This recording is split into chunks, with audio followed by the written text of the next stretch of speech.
Ever green సాంప్రదాయం latest designs క్వాలిటీలో compromise అయ్యే ఛాన్సే లేదు. అంబటి సిల్క్స్ విజయవాడ.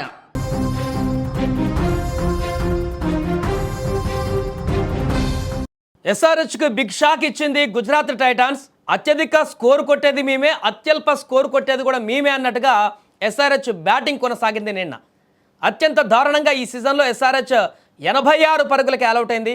ఈ మ్యాచ్లో గిల్ క్లాస్ ఇన్నింగ్స్ లేదు, బట్లర్ బాదుడు లేదు, చివర్లో సిక్సర్ల వర్షం కూడా కురవలేదు. అలానే గుజరాత్ చేసింది పెద్ద స్కోరు కూడా కాదు, కేవలం 168 పరుగులు మాత్రమే. ఇంకేముంది, హైదరాబాద్ బ్యాటింగ్ లైనప్కి ఆ స్కోర్ ఎక్కడ సరిపోతుంది అందరు అనుకున్నారు. మా అంటే మరో 2-3 ఓవర్లు ఉండగానే మ్యాచ్ ముగిస్తారని చెప్పేసి ఎస్ఆర్హెచ్ అభిమానులు సంబరపడ్డారు. కానీ హైదరాబాద్కు సన్ స్ట్రోక్ ఇచ్చింది గుజరాత్. 86 పరుగులే ఆ జట్టును ఆల్అవుట్ చేసే విధంగా అదరహో అనిపించింది. ఇక ఈ విజయంతో ఆర్సీబీని వెనక్కి నెట్టి అగ్రస్థానంలోకి చేరుకుంది గుజరాత్.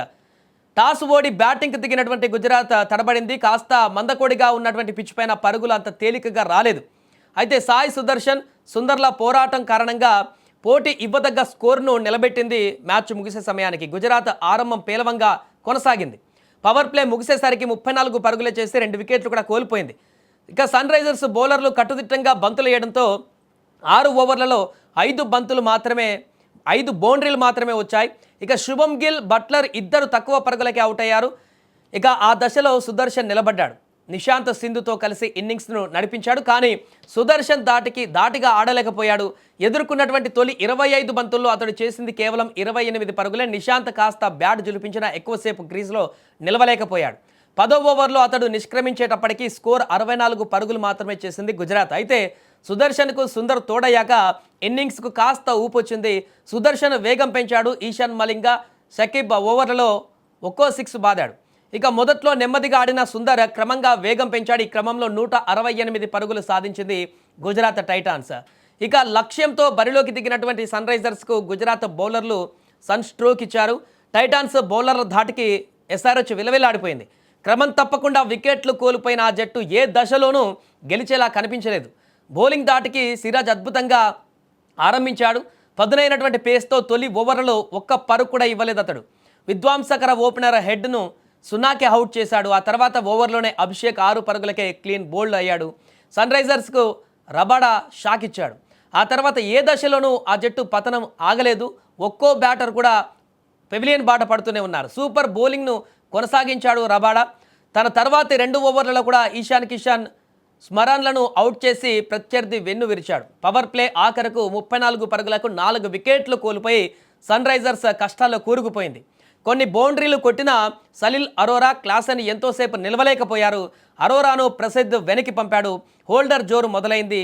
అతడు ఒకే ఓవర్లో క్లాసన్, నితీష్ కుమార్ రెడ్డిని అవుట్ చేయడంతో 60 పరుగులకు 7 వికెట్లతో సన్ రైజర్స్ ఓటమి దిశగా పయనించేసింది. మిగతా ఆట లాంఛనంగానే మారిపోయింది. హోల్డర్ తన తర్వాతి ఓవర్లో శివాంగ్ కుమార్ను అవుట్ చేశాడు. కమిన్స్ 2 సిక్స్లు బాదిన అతడి దూకుడుకు ప్రసిద్ధ్ త్వరగానే తెరదించాడు. హింగేను రషీద్ ఖాన్ అవుట్ చేయడంతో సన్ రైజర్స్ ఇన్నింగ్స్ ముగిసిపోయింది. ఇక ఈ మ్యాచ్లో holder 15, Siraj, Rabada 13 dot balls వేయడం విశేషంగా మారింది. ఏదేమైనా కీలకమైనటువంటి మ్యాచ్లు, ఎందుకంటే ప్లే ఆఫ్స్కి వెళ్ళడానికి కీలకమైనటువంటి మ్యాచ్. దీంతో గుజరాత్ టైటన్స్ 16 పాయింట్లతో టేబుల్ నెంబర్ 1లో పొజిషన్లో ఉంది. ఆల్మోస్ట్ వాళ్ళు ప్లే ఆఫ్స్కి వెళ్ళినట్టే, క్వాలిఫై అయినట్టే. అలాంటి సిచ్యువేషన్లో ఉన్న Sunrisers playoffs guarantee నుంచి మళ్ళీ ఒక అడుగు వెనక్కి వేసినటువంటి పరిస్థితి ఏర్పడింది. మిగతా 2 మ్యాచ్లు ఖచ్చితంగా గెలవవలసినటువంటి పరిస్థితి ఏర్పడింది ప్లే ఆఫ్స్కి వెళ్ళడానికి ఎస్ఆర్హెచ్.